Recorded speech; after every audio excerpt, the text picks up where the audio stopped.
비트코인 원화 차트는 어제 최고점 8,842만원을 찍고 최고점을 경신해주는 역사적인 순간을 만들었습니다. 달러 차트도 이미 매물대 최상단 위까지 올라왔기 때문에 이제부터 숏을 보는 것 자체가 위험한 매매라고 생각합니다. 이미 자금이 들어오기 시작했기 때문에 최소 횡보 혹은 빠지더라도 쌍고점으로 고점을 만드는 그 패턴을 보일 겁니다. 어쩌면 그 과정에서 21년도, 22년도 고점에서 알트코인 부장을 기대해볼 수도 있을 겁니다. 이제부터는 어떤 기준을 잡고 어떤 알트코인을 잡는지가 정말 중요한 싸움이 될 겁니다. 오늘 영상 지금 바로 시작합니다.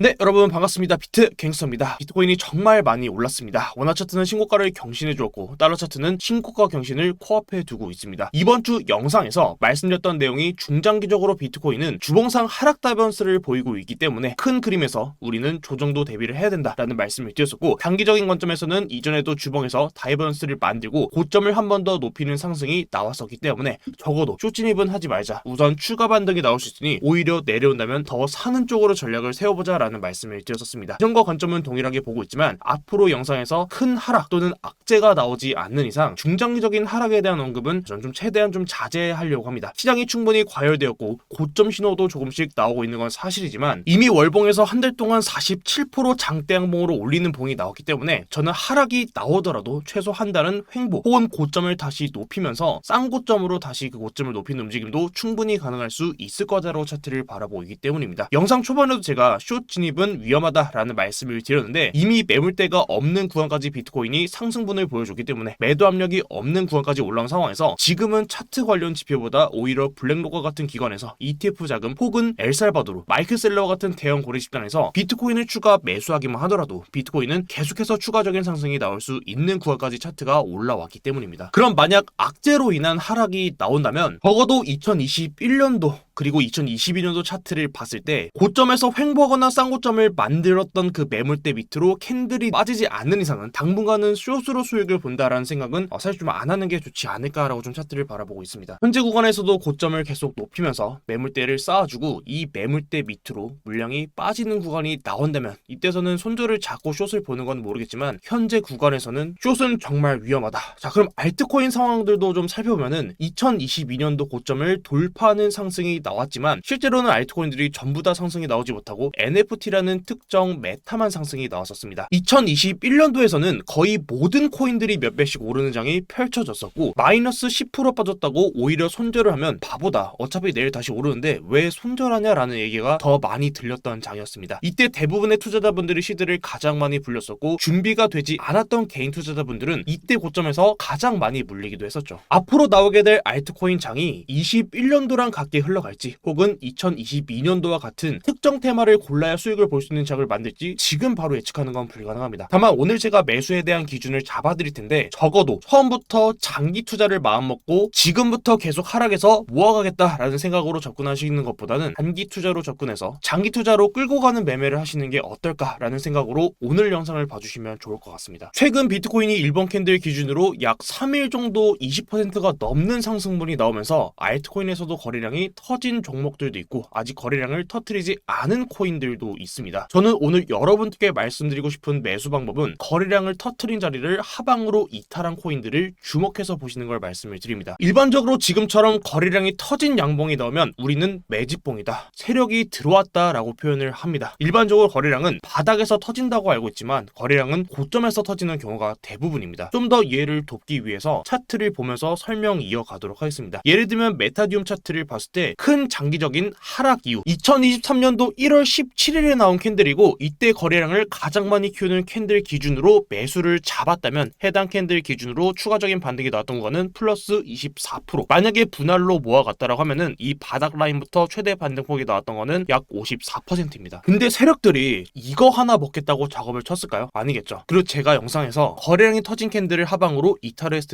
집중하자라는 말씀을 드렸었는데 우리가 지금 이 메타디움 차트에서 가장 집중해야 될 구간은 거래량을 터뜨렸던 지금의 이 캔들을 하방으로 이탈했을 때, 그리고 이 하방으로 이탈한 캔들을 다시 상방으로 돌파했을 때입니다. 우리가 여기서 거래량을 터뜨렸던 캔들 밑으로 캔들이 빠지게 되면 이 조정 구간에 대한 기간 그리고 하락폭을 정확하게 예측할 수는 없습니다. 이 바닥에서 거래량이 다시 또 터지지 않는 이상. 하지만 거래량을 터뜨렸던 이 캔들에서 저항받지 않고 해당 자리를 돌파했다면 여기는 정말 중요한 매수 자리가 될 겁니다. 해당 자리에서 매수를 했다면 추가적으로 우리가 반등을 노려볼 수 있는 구간은 해당 자리부터 여기까지 자리까지 플러스 44% 반등분을 먹어볼 수 있습니다. 그리고 다시 해당 자리를 이탈하고 내려왔을 때 다시 돌파하는 자리가 매수 자리. 차트를 좀 더 크게 보면은 거래량을 터뜨렸던 캔들 자리를 다시 돌파하는 자리가 신규 매수 자리가 될 겁니다. 결과적으로는 이 반등 자리가 추가적으로 플러스 140%까지 반등이 나와주었었죠. 결국 그럼 우리들의 입장에서는 매수를 잡아볼 수 있는 자리는 하나, 둘, 세 번의 기회가 있었을 거고, 세력들의 입장에서는 거래량을 터뜨렸던 이 자리를 기준으로 음봉에서 매도 거래량이 터지지 않았다면 이 구간이 세력들의 매집 기간이 되겠죠. 그리고 여기서 한 가지 더 중요한 게, 돌파하는 자리에서 거래량을 한 번 더 터뜨리는 캔들이 나왔다면 이제부터 기준은 다시 여기입니다. 그럼 기준은 이 두 가지가 잡히게 되겠죠. 결국 앞으로 메타디움 차트는 추가적인 반등이 나오기 위해서는 해당 자리를 이탈하면 안 되고, 만약에 이 자리를 이탈하는 하락이 나오고 이 구간에서 음봉으로 거래량을 터뜨리지 않았다면 다시 돌파하는 자리는 신규 진입에서는 정말 매력적인 자리가 되겠죠. 거래량을 두 번이나 터뜨렸기 때문에. 그럼 어제 오늘 가장 강하게 상승분을 보여줬던 세타퓨엘 같은 경우는 어떨까요? 세타퓨엘은 2023년도 11월 30일에 거래량을 첫 번째로 터져 주었고, 이 거래량 자리를 하방으로 이탈하고 다시 되돌리는 상승이 나오면서 더 높은 거래량을 터뜨렸습니다. 그럼 여기서 잡을 수 있는 기준은 다시 이 윗라인. 결과적으로는 방금 전에 메타디움에서 잡아드렸던 것처럼 이 두 자리가 정말 중요한 자리가 되겠죠. 그럼 여기서 우리가 뭘 기다려야 될까요? 이 자리를 하방으로 이탈하는 자리를 기다려야 됩니다. 그럼 차트를 한번 보면은 양봉이 터졌던 이 첫 번째 지지라인을 지키지 못하고 하방으로 이탈하면서 지지가 아닌 저항이 되면서 저항받고 윗구를 달고 하락이 나와줬습니다. 그리고 그 다음 하락에서 2차 지지라인까지 이탈하고 내려오면서 2차 지지라인을 반대로 저항받고 다시 돌파하는 상승이 나왔습니다. 이 자리를 돌파하면 어떻게 된다라고 말씀을 드렸었죠. 돌파하면서 더 큰 거래량을 키우는 상승분이 나와준다. 다만 여기서 우리가 중요하게 새겨서 봐야 될 부분은 이 거래량 자리를 이탈하고 내려왔을 때 지금 결과만 놓고 봤을 때는 조정 기간이 짧았고 하락폭도 그렇게 크지 않았습니다. 쉽게 생각할 수 있는 게, 어차피 거래량 터졌으면은 계속해서 모아가야지라고 접근할 수도 있겠지만, 만약에 이 구간에서 음봉으로 거래량을 터뜨린다면, 혹여나 지금 이 뒤에 차트가 없다라고 가정을 했을 때 내려오는 차트에서 여기서 저항받고 더 깊게 빠지면서 음봉으로 거래량을 터뜨리고 상장 폐지라도 나온다면, 과연 그때는 매집봉이라고 할 수 있을 거고 좋은 종목이라고 할 수 있을까요? 결과적으로는 이 거래량이 터뜨렸던 이 자리를 돌파하고 지지받고 다시 거래량을 터뜨렸을 때 우리는 추가적인 반등을 노려볼 수 있는 겁니다. 결과적으로는 차트적인 부분에서 거래량이 터진 자리를 이탈하고 내려온다면 그때부터는 이 종목을 버리는 게 아니라 이제부터는 이런 종목들을 관심을 갖자라는 겁니다. 그럼 다음으로는 실제 돈을 투입해서 세타퓨엘을 매수했을 때의 상황을 좀 가정을 해보면은, 실질적으로 우리가 첫 번째로 매수를 담아볼 수 있는 구간은 첫 번째 거래량이 터졌던 자리 여기 표시하고, 두 번째 거래량이 터졌던 자리를 표시했을 때, 자, 이 자리를 하방으로 이탈하고 내려왔을 때 첫 번째 기회가 발생했고, 두 번째 이 지지를 이탈하고 내려왔을 때 결국 여기를 다시 돌파하는 자리가 매수의 기회가 될 겁니다. 그럼 실제로 뒤에 차트를 다 지워보고 보겠습니다. 다 지워서 봤을 때 이 차트만 놓고 봤을 때는 첫 번째 지지랑 두 번째 지지를 하방으로 이탈하고 내려왔기 때문에 우리는 여기를 돌파하는 자리가 매수 기회가 될 겁니다. 하지만 다음 봉에서 바로 음봉으로 빠졌고, 그 다음 봉에서 다시 양봉을 띄우면서 반등이 나왔었고, 그 반등에서 다시 두 번째 저항 자리를 저항받고 오히려 하락이 나왔습니다. 그리고 다음으로 볼 수 있는 두 번째 매수 신호는, 자, 저항받고 다시 돌파했을 때 여기였겠죠. 내가 1억이라는 돈이 있었을 때 첫 번째 이 매수 신호에서 1억이라는 돈을 전부 다 매수하고 고점에서 매도하지 못하고 전량 손절로 대응을 했을 때, 최저점에서 만약 손절을 했다라고 하면은 마이너스 10% 구간이라고 가정을 해봤을 때 1억에서 마이너스 10%면은 1000만 원입니다. 내 전체 시드에서 10분의 1이 날아갔는데 두 번째 기회가 왔을 때 그 기회를 잡을 수 있을까요? 실제로 어디까지 떨어질지 몰라서 여기서 손절했고, 그런 분들은 한 종목에 대한 베팅은 아니었을지 몰라도 결국 한 테마에 대한 몰빵 매매이기 때문에 포트 관리를 하지 않은 거랑도 같다고 좀 생각을 하고 있습니다. 우리가 전체적인 이런 시장 분위기를 봤을 때 다음 메타에 대해서 어느 정도 눈치껏 선점할 수는 있겠지만, 어떤 메타가 무조건 상승일 거라는 건 개인 투자자들의 입장에서 예측이 정말 어려운 범위이고, 그 메타 역시도 상승이 나온다면 결국은 이런 거래량 자리를 터트리면서 상승이 나와주겠죠. 제가 영상 초반에 처음부터 장기 투자로 접근하지 말고 단기 투자에서 장기 투자로 전향하는 방향으로 가자라고 말씀을 드리는 이유이기도 합니다. 마지막으로 좀 제가 이 얘기는 여러분들께 드리고 싶었는데, 선물 투자를 하시는 분들 입장에서 최근 알트코인들의 움직임이 어떻죠? 자, 앱토스 하나만 좀 보도록 하겠습니다. 앱토스 30분 봉으로 봤을 때 고점부터 저점까지 여기가 마이너스 13%, 그리고 아래 꼬리를 달고 다시 반등, 30분 봉에서 나왔던 반등이 플러스 20%, 그리고 다시 위에부터 저점까지 다시 마이너스 7%를 빼고 다시 고점을 갱신했습니다. 앱토스를 상승에 우리가 베팅을 했더라도 고배율 10배 이상만 잡았어도 현재 알트코인들 움직임이 계속해서 위아래 털면서 뛰면서 그 구간을 상승으로 만들고 있기 때문에 적어도 지금 구간에서 선물 투자는 특히 고배율보단 저배율로 활용하는 매매를 하시고 풀매수보단 분할 매수로 접근하시는 걸 좀 권장드립니다. 제로섬 싸움에서 결국은 누군가는 돈을 잃어야 누군가는 돈을 버는 시장입니다. 오늘 영상에서는 이 매매에 대한 기준점을 좀 잡아드렸고 영상이 좀 길기 때문에 좀 짧게 해서 다음 영상에서는 실제로 알트코인들 하나하나 좀 보면서 어떤 게 좀 좋아 보이는지 좀 더 직설적인 영상으로 좀 다뤄드리도록 하겠습니다. 오늘 영상 브리핑이 도움이 되셨다면 오늘 유튜브 고정 댓글에 있는 비팅에서 관전 공유방도 입장하시면 브리핑 받아볼 수 있습니다. 제가 직접 운영하는 브리핑 방이기 때문에 들어오셔서 다음 관점 받아보시길 바랍니다. 지금까지 비트 갱스터였습니다. 감사합니다.